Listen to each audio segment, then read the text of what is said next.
Entrevista Venevisión. Líder en opinión. Por tu canal independiente, Venevisión. Muchísimas gracias por acompañarnos en Entrevista Venevisión. Ya estamos listos para iniciar nuestra conversación con la invitada del día de hoy, Denis Fernández, segunda vicepresidenta de la Asamblea Nacional, diputada ante el Parlamento, la única mujer en la directiva que recién asume este segundo periodo legislativo. Gracias por estar con nosotros. Gracias a ti, Andrina, gracias a Venevisión por permitirnos llegar a los hogares venezolanos y poder decirles al pueblo de Venezuela, dar nuestras impresiones sobre lo que es este nuevo periodo de sesiones de la Asamblea Nacional. Estas sesiones arrancaron contundentemente con la declaratoria del abandono por parte del presidente Nicolás Maduro, y esto ha generado muchísima controversia, sobre todo con posturas como la del jefe, el diputado Héctor Rodríguez, del bloque de la Patria de la bancada, que asegura que esta figura no existe en la Constitución Nacional. Bueno, pero es que no esperábamos menos. Pensar que el gobierno o que la bancada oficialista iban a aceptar esta decisión que tomó la Asamblea Nacional es hacernos ilusiones sobre lo que realmente es el deber ser y lo que ha practicado el gobierno nacional durante los últimos meses y el último año, en el año 2016, cuando definitivamente el gobierno se vio que había una mayoría parlamentaria que representa al pueblo venezolano y de inmediato pues procedieron a desconocerla tras, no digamos la destitución, o sino la desincorporación de los diputados del Amazonas.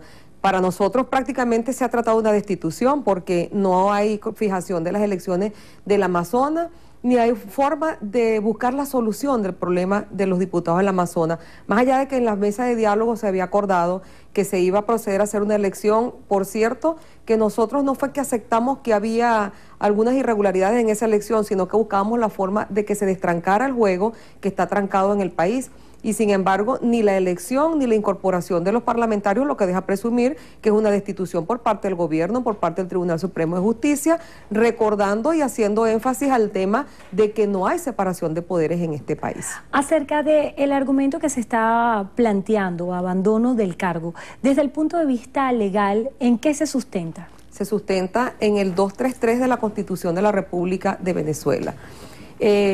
Para abandonar el cargo no es solo necesario que la persona esté o no de cuerpo presente. El abandono del cargo se produce por el simple hecho del no cumplimiento de las funciones atribuidas en la Constitución. El país hoy se encuentra sumergido en la peor de las crisis que haya vivido Venezuela en toda su historia republicana. La gente no consigue qué comer, la gente está escarbando de la basura, hurgando en la basura para comer. Y no es cosa que te lo cuenten, es cosa que tú lo vives y que tú lo ves día a día. Es que la gente no consigue sus medicamentos para atender una pequeña situación de salud, cosas tan sencillas y elementales como quizás una pastilla para un dolor de cabeza no se consigue. Pero los hospitales están destruidos y allí pues hoy se convocaba una sesión para hacerla en el Hospital Vargas.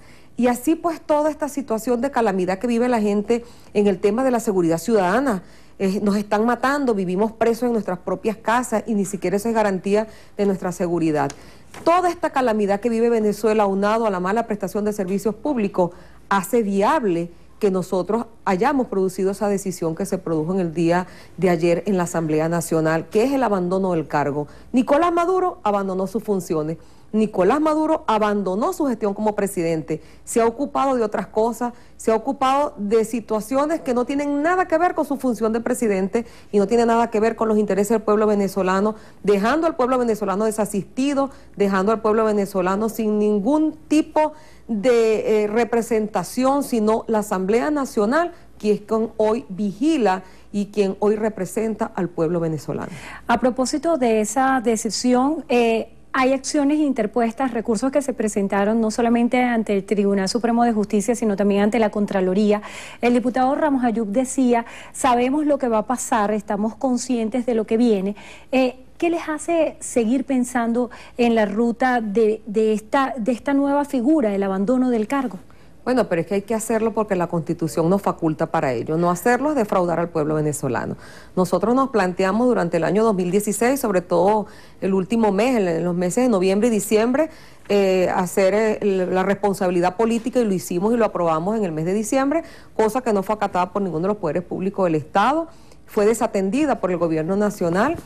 Y teníamos pues la imperativa obligación de entonces abocarnos al abandono del cargo, que era lo que precedía luego de haberse acordado esa responsabilidad política. Pero es que el gobierno no demostró voluntad política para resolver los problemas del país, no ha mostrado voluntad política para darle solución a la problemática que viven día a día los venezolanos, sino que por el contrario se agudiza la crisis en Venezuela.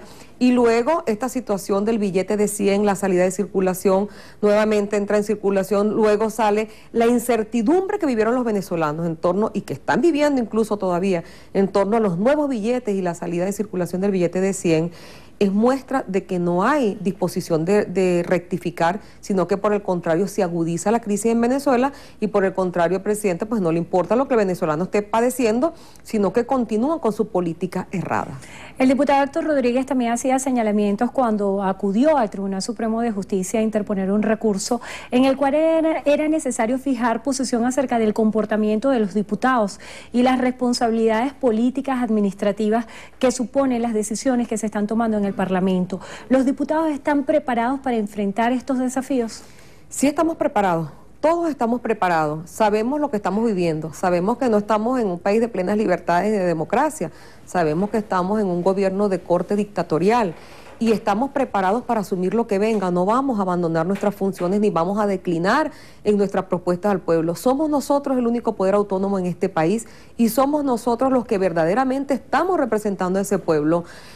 Lo peor que pudiera ocurrir es que nosotros dejemos de hacer lo que nos corresponde, dejemos de cumplir lo que constitucionalmente debemos hacer y entonces pues defraudar a un pueblo que está esperanzado en las acciones, en las actuaciones y en la representación que nosotros como parlamentarios estamos ejerciendo en esta nueva Asamblea Nacional. Cuando se piensa en esperanza y en el medio de tanta controversia, el diálogo surgió como una gran esperanza para todos los venezolanos. Está previsto que el 13 de enero se lleve a cabo un próximo encuentro. Ya había una rueda de prensa por parte de Jorge Rodríguez, quien aseguraba que ya los enviados del Vaticano venían, igual que los representantes internacionales. ¿Qué espera la oposición venezolana de este encuentro del 13 de enero? ¿Y cómo se han preparado? ¿Cuáles serán las líneas de acción? Bueno, fíjate, qué interesante esa pregunta, porque hablar de diálogo cuando no se cumplen los compromisos suscritos en el mismo es como pensar que nos vamos a sentar un poco de tiempo a tomar café o té sin que nada bueno pueda producirse, nada bueno pueda surgir de ello. Ayer, precisamente en esa sesión, los parlamentarios de Amazonas han pedido fervientemente que se tome en consideración y que se votara la decisión interna de ellos, una decisión muy sui generis de cada uno de ellos, de que se votara en el plenario de la Asamblea Nacional esa desincorporación de la Asamblea.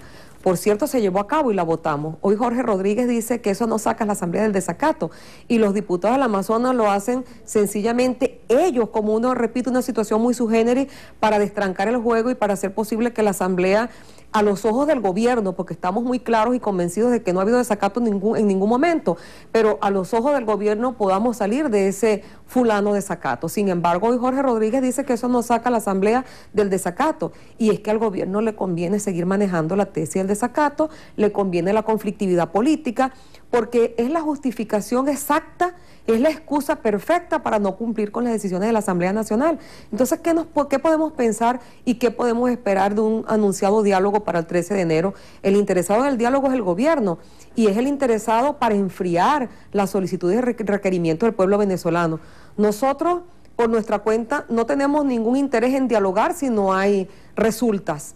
Solo si hay garantía de buenas resultas para el pueblo venezolano, no para la oposición ni para la mesa de la unidad, para el pueblo venezolano nosotros pudiéramos acudir a una mesa de diálogo. No está planteado que vayamos a la mesa de diálogo si no hay respeto hacia las decisiones de la Asamblea Nacional y no hay respeto hacia las instituciones públicas del Estado. En ello, la Asamblea, por supuesto. La directiva del Parlamento tiene previsto presentar ante el Tribunal Supremo de Justicia de manera oficial la desincorporación de los diputados de Amazonas. Ya se envió, ayer se giró las instrucciones y las comunicaciones para que sean llevadas al Tribunal Supremo de Justicia. Nosotros ayer mismo, ya saliendo de la sesión, firmamos los oficios donde se le notifica al Tribunal Supremo de Justicia la decisión que fue tomada por el plenario de la Asamblea Nacional por mayoría de todos los diputados de la bancada de la unidad, a solicitud y requerimiento de los parlamentarios del Amazonas. A finales del año pasado se hablaba mucho de la reestructuración de la Mesa de la Unidad Democrática. ¿Cuáles son los acuerdos y cuáles van a ser las líneas de acción para este 2017? Escuchábamos también declaraciones de Andrés Velázquez, quien hacía referencia a una oposición desarticulada y hacía alusión a lo que ocurrió en la votación, que no fue por unanimidad, de esta postura del abandono de cargo por parte del presidente Nicolás Maduro. ¿Qué piensa hacer la MUD en el 2017? Bueno, la MUD está planteándose su reestructuración y tiene que ver con la hoja de ruta, tiene que ver con el camino a seguir en este 2017. Ya hemos adelantado bastante en ese tema, todavía no podemos, yo no puedo anunciar en absoluto nada porque falta todavía por recorrer. Ya en las últimas horas ya eso estará listo para que lo anuncie el propio secretario ejecutivo de la mesa, los jefes de los partidos políticos, pero sin embargo hemos avanzado bastante, estamos en reuniones permanentes en ese sentido. Y en el tema del abandono del cargo y algunos diputados que no estuvieron de acuerdo con ese planteamiento, yo lo que creo es que eso representa la democracia interna y el respeto profundo hacia las divergencias internas, pero por cierto el compromiso de los partidos políticos en buscar salidas menos gravosas para la crisis de Venezuela y además consensuada dentro de la Mesa de la Unidad. Así pues que los diputados que no estaban de acuerdo sencillamente se abstuvieron, no salvaron su voto, no votaron en contra, se abstuvieron porque ese fue el mecanismo que ellos consideraron pertinente y eso representa y presenta además una bancada con cohesión hacia lo que estamos haciendo. Yo no veo de ninguna manera que haya descoordinación o desarticulación, de ninguna forma. De una manera coloquial, ¿cómo pudiera interpretar una persona en sus casas esa definición de abandono de cargo tras tantos planteamientos que ha hecho la oposición venezolana para buscar una salida del presidente Nicolás Maduro? De una manera coloquial yo lo puedo referir como abogado que soy, que a manera de ejemplo, se abandona el hogar, por ejemplo, cuando alguno de los cónyuges, marido o la mujer, no cumple sus funciones maritales, aun cuando viva en la misma casa y quizás hasta cuando duerme en la misma cama. Eso ocurre con el gobierno venezolano. El presidente de la República puede estar sentado en la silla presidencial, pero no cumple con sus deberes constitucionales como presidente de la República, no resuelve el problema alimentario, no resuelve el problema de medicina, no resuelve el problema de la seguridad ciudadana, no resuelve el problema de prestación de servicios públicos del país. Y si no resuelve los problemas de los venezolanos y si no cumples con tus deberes constitucionales, has abandonado el cargo. Muchísimas gracias, diputada Deni Fernández, segunda vicepresidenta de la Asamblea Nacional. Gracias por estar con nosotros en Entrevista Venevisión. A ti, Endrina, muchísimas gracias. Y gracias a ustedes también por habernos acompañado. Será hasta la próxima.